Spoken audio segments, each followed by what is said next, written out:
Ang tunay na usapin dito is may nawawalang pera ng ating gobyerno.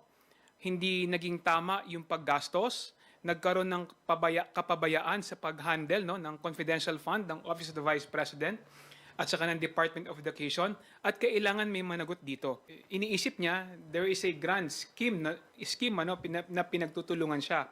Pero actually, ito yung resulta ng kanyang mga pinagagagawa at pinagsasabi. Nagsimula lang naman lahat ng kaguluhan na ito noong mangarap ang ating Vice Presidente na maging presidente ng maaga. Nung mangarap ang former president na paupuin yung kanyang anak na maging presidente kaagad. Doon naman nagsimula lahat ng ito. Ako na lang. Sir, nakarating na ba sa House leadership yung sinasabing report na mismong si President Marcos? I-quote ko na lang po yung kumalat na mga text messages. In the larger scheme of things, Sara is unimportant, so please do not file impeachment complaints. It will only distract us from the real work of governance, which is improve the lot of all Filipinos. Ito daw yung message ni Presidente sa House leadership. Actually, hindi ko pa po alam yan. Wala naman po akong nare-receive na communication from the House leadership. Sa ngayon po, ang naging concern lamang po namin ay yung issue po dito sa hindi po pagharap ni VP sa NBI dahil ang ginagawa nga pong rason o dahilan ay ito pong aming committee hearing. Well, wala tayong kasiguruduhan kung saan nga po nanggaling yung text messages na yan. Pero kung ang pinag-uusapan impeachment, lahat naman ng tao may karapatan na mag-file ng impeachment. At siguro nasa kanya-kanyang konsensya na yan ng mga bawat miyembro ng Kamara kung susuporta sila sa impeachment na may magpa-file, dahil siyempre hindi naman natin po pwede ring pigilan ang mga miyembro ng Kongreso pag mayroong gustong miyembro na sumuporta sa isang impeachment complaint. Pero kami kasi sa administrasyon, hindi pa nga namin pinag-uusapan patungkol sa impeachment dahil abalang-abala nga kami lalong-lalo na dito sa aming mga gawain sa Kongreso. Talagang gusto natin malaman kung ano yung katotohanan, gusto nating malaman kung ano ba talaga yung mga nangyari patungkol siyempre sa confidential fund ng Office of the Vice President at saka sa confidential fund ng Department of Education. At nakikita rin natin na abala din kasi yung ating mga enforcement agencies katulad ng DOJ, NBI, mga kapulisan sa pag-iimbestiga kung may nilabagbang batas ang ating Vice Presidente, lalong-lalo na sa technical malversation, kung may nilabag ba siyang plunder, kung may nilabag ba siya sa Anti-Terrorism Act. So, tingin namin yun ang mas importante na kailangang bigyan ng importansya yung mga reklamo na yon sa ating Vice Presidente. Ngayon po ang panahon na pinakamadami pong ganyan, yung mga balibalita sa mga maririnig natin na kung ano-anong sinabi ng ganito, balita ni ganito. But as you can see in the House of Representatives, hindi naman po kami nalihis. Hindi rin po kami natamaan ng mga iba't ibang diversionary tactics. Kahit na marami pong balita sa labas, marami pong noise coming from the outside, the House of Representatives has been very consistent that we were focused on issues of legislative inquiry, issues po dito sa mga hearings natin. And we will continue to do that.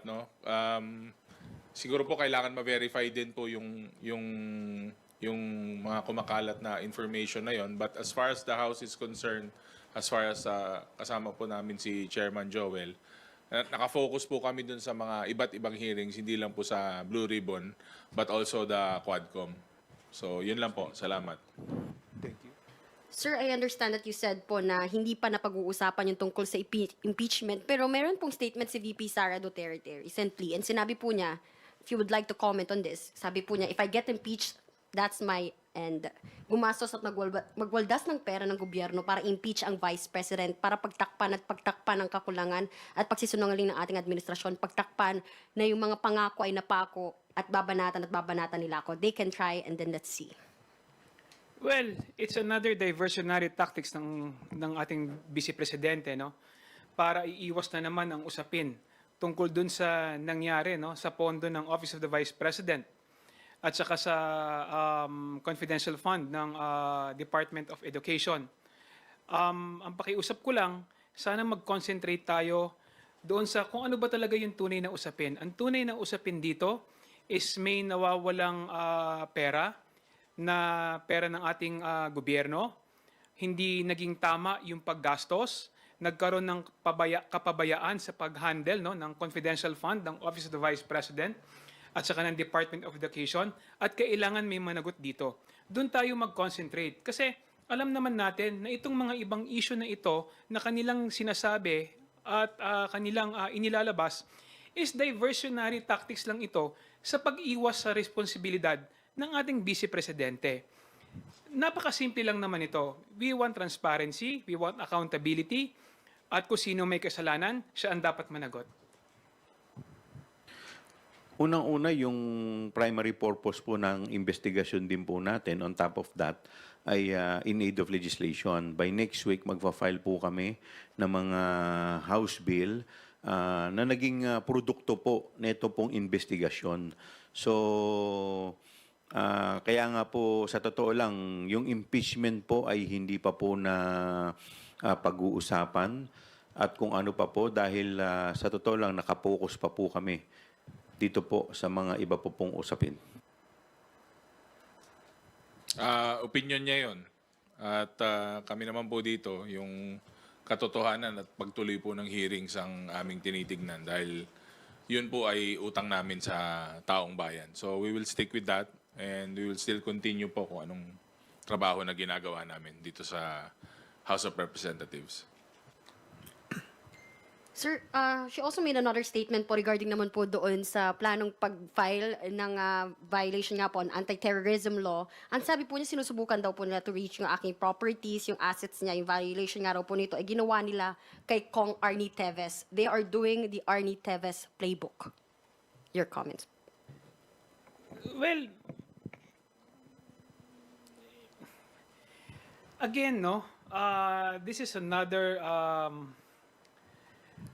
a statement of the Vice President na sana pag-isipan niya mabuti, no? Dahil iniisip niya, there is a grand scheme na pinagtutulungan siya.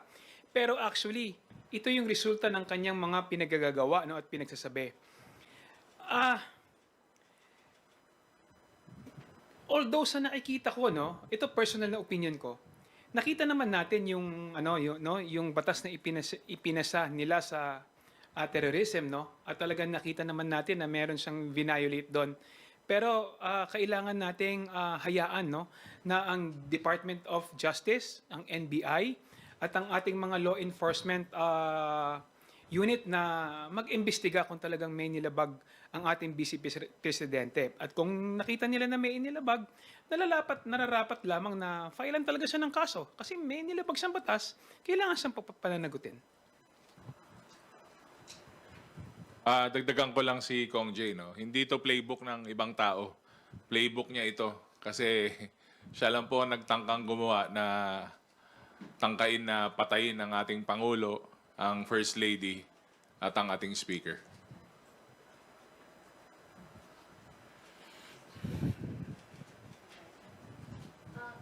Sir, kasi thank you so much. Pero regarding lang po ulit doon sa impeachment complaint, you mentioned po before, I think a month ago, Chair Chua, na may nakikita kayong grounds kay VP Sara nga po sa hindi pag-explika ng itong mga confidential funds. I think you mentioned about graft and corruption and betrayal of public trust. Do you still hold this same sentiment pa rin ba? Kasi natanong po sa akin yan sa isang interview kung may ground. So, base po sa aming investigasyon, maliwanag naman po yung ground. Ang tanong lang naman po dyan kung ito po ay itutuloy. Tutuloy po ba, sir? Sa ngayon, wala pa nga po na pag-uusapan, kagaya po ng binanggit ko. Kaya nga nagugulat po kami kung saan po nanggagaling yung mga ganyang salita. Dahil unang-una, syempre, alam naman po natin yung sitwasyon ngayon. By next year, election na. So, lahat busy. So, kaya hindi ko po masagot kung totoong magkakaroon ng impeachment dahil by February, start na po ng national campaign. By March, start na po ng local campaign. So, yun po ang hindi ko po masagot. Ano po ba ang parang marching order po ni Speaker or ni PBBM?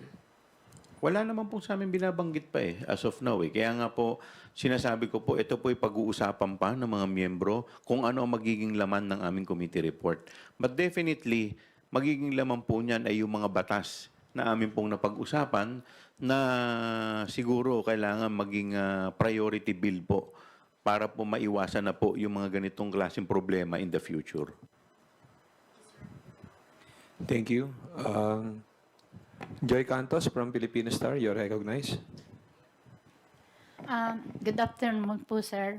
Sir, the rift between the President and the Vice President, do you think it could lead to political crisis? Bumabagsak. Maganda na po yung economy natin.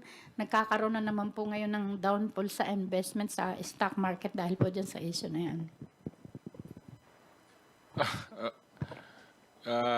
Yung rift, siguro, hindi ko alam kung proper word yung rift. Pero definitely, iba naman po yung nag-aaway sa inaaway. So, ang pananaw ko po dito kasi inaaway nila yung Pangulo eh. So, kitang-kita naman po, it's very obvious na sisi dito, sisi dyan. Pero at the end of the day, we all should be accountable for our actions. And as we all know the President, alam naman po natin yung Pangulo, talagang kung pwedeng magtrabaho na lang siya, magtatrabaho na lang po siya para sa ikagaganda ng bansa. Pero syempre, he won't take this sitting down.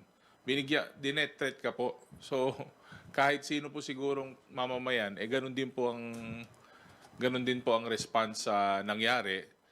But again, I think the President is working and he feels na he should be above itong mga nangyayari ngayon, but tao lang po siya. So, kailangan niya pong magtrabaho para nga po, yun nga, masolusyonan pa rin. At kung magkaroon man kung parang ang tingin ng tao ay political crisis,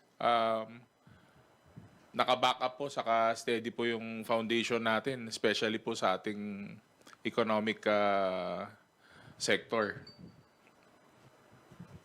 Alam po ninyo ako, sa totoo lang, nalulungkot po ako dahil nung ako po'y nagsimula dito sa Kongreso, ako po'y hindi kabilang sa kanilang partido. Hindi po ako kasama sa unit team. Kaya lang po, ako po bilang isang mambabatas, ako po kasi naniniwala na lahat po tayo, people have spoken, nagsalita na po ang tao nung eleksyon. Dapat po lahat kami, we should rally behind the President. Why? Because kung ang presidente po ay naging matagumpay, ang bansa po natin ang makikinabang. And it will redound to the benefit of the people. Pero kung ang presidente po ay hindi naging matagumpay, ang kawawa rin po ang bansa natin. Nagsimula lang naman lahat ng kaguluhan na ito noong mangarap ang ating vice presidente na maging presidente ng maaga. Nung mangarap ang former president na paupuin yung kanyang anak na maging presidente kaagad. Doon naman nagsimula lahat ng ito. Nakita naman natin ng ating presidente, si Presidente BBM, napakamahinahon na leader, napakamahinahon na tao dahil yan yung kanyang personalidad. Hindi pumapatol sa kahit anumang usapin na tingin niya makakasakit sa ekonomiya ng ating bansa. Nakita naman natin ang pagtatrabaho ng ating presidente kasama ng ating speaker. Wala silang ibang gustong mangyari kundi umangat ang kabuhayan ng ating mamamayan. Kung wala lang sanang maagang nangarap, wala lang sanang maagang nag-ambisyon na maging presidente, tahimik naman ang lahat. So, yung mga nangyayaring usapin na ito ngayon, alam naman natin pare-parehas kung ano yung pinagmulan. Sir, follow-up lang ako. Sir, ano pong thoughts ninyo as lawmakers na merong civil society, merong civil groups who would want to file impeachment complaint versus VP Sara? Kagaya po ng kaninang binanggit ni Congressman Jay Kung Hoon, na lahat naman talaga ay karapatan ito eh. At the end of the day, syempre, lahat ang mga opinion ng bawat isa, bawat sektor, dapat respetuhin po natin. Again, dapat nating irespeto yung karapatan ng ating mamamayan, no, na mag-file ng impeachment o ng reklamo sa kanilang mga opisyales, including po sa ating Vice Presidente. Hindi po natin ito kailangan saklawan at kailangan din nating igalang kung meron man sa Kongreso, no, mga na miyembro ng Kongreso na mag-i-endorso nito. Pero kung kami tatanungin ninyo kung meron bang stand ang administrasyon ng Kongreso sa pangunguna ng ating Speaker, wala po, hindi po namin yan napag-uusapan. Kung meron bang iniutos o sinasabi sa amin, again, hindi po namin yan napag-uusapan.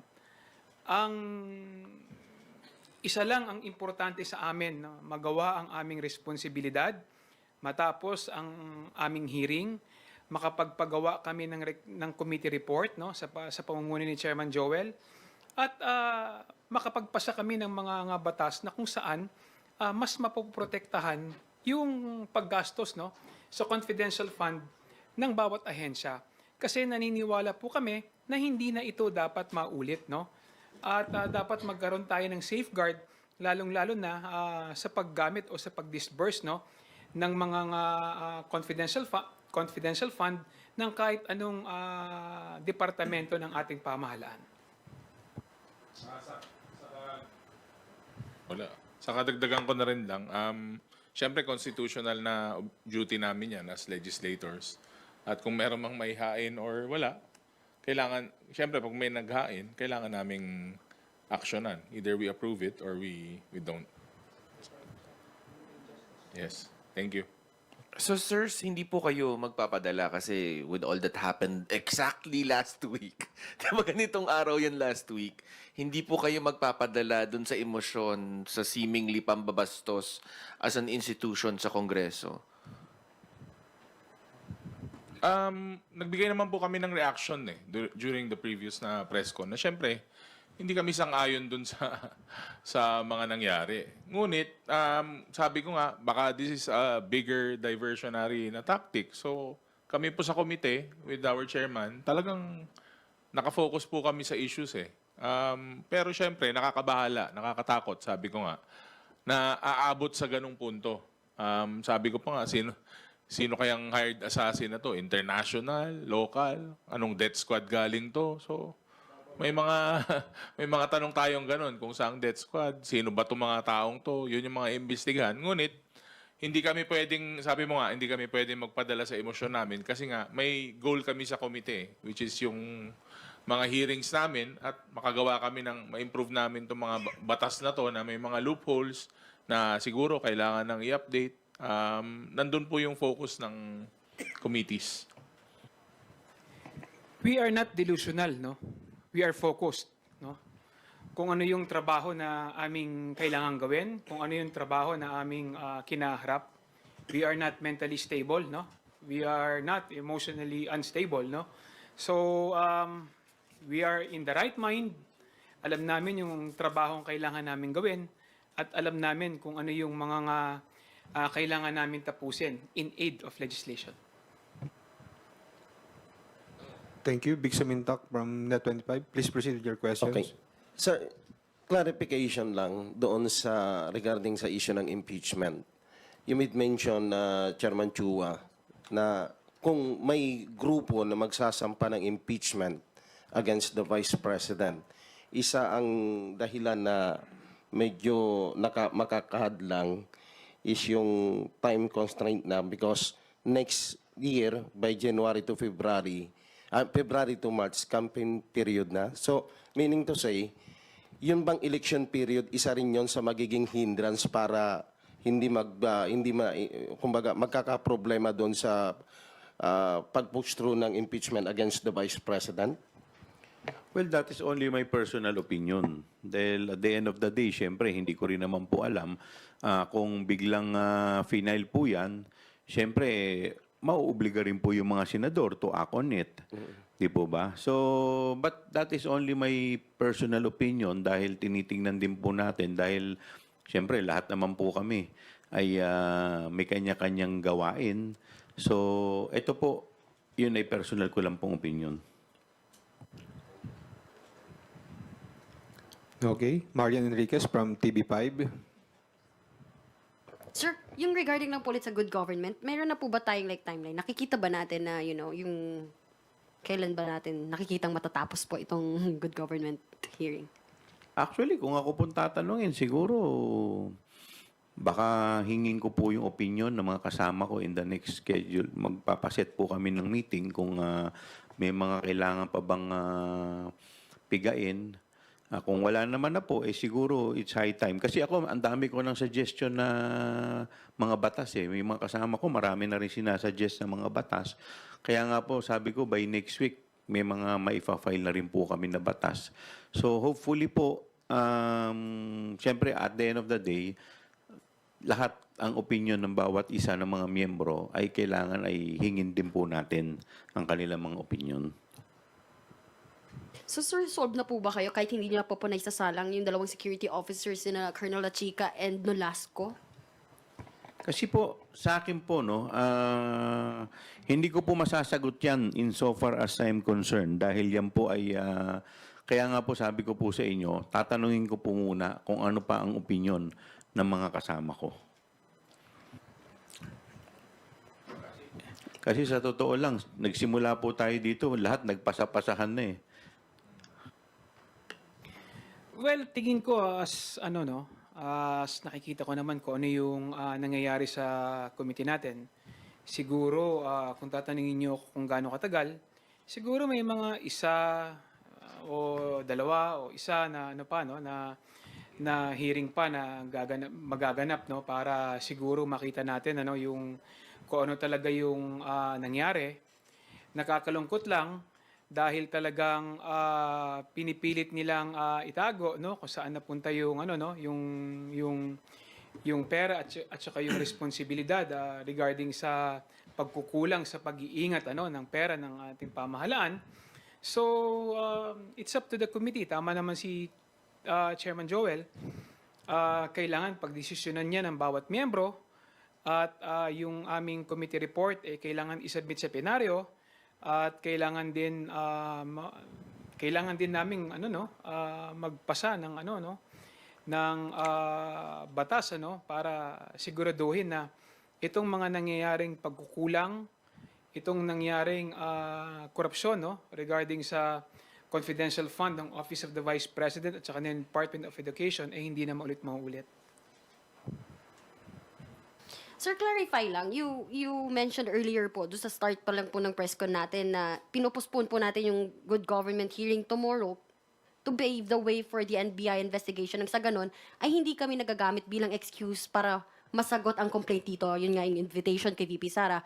What made you say po na nagagamit po kayo? Kasi di po ba nagkaroon po siya ng press con at sinasabi niya kaya hindi siya pupunta bukas sa NBI dahil meron daw po siyang committee hearing na atenan.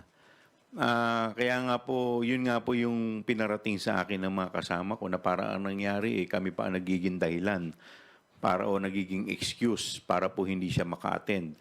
Now, to pave way, para hindi naman po, kasi alam po ninyo yung issue po dun sa NBI ay mabigat po. It concerns national security po. Kaya po, kami po ay magbibigay po kami nang sa ganun ay hindi na po kami magamit na dahilan para hindi po siya makarating bukas. Any message po to VP Sara Duterte?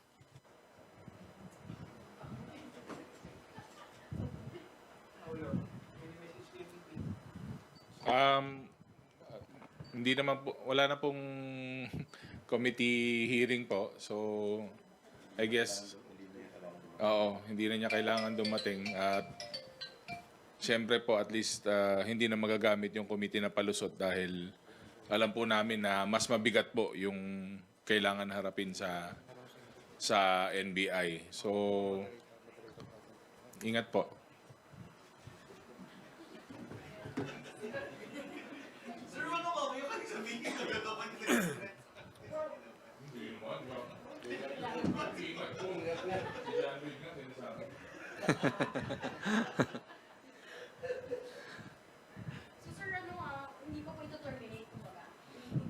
Ito-terminate yung good government. Pinuspone lang namin yung hearing. Okay, thank you.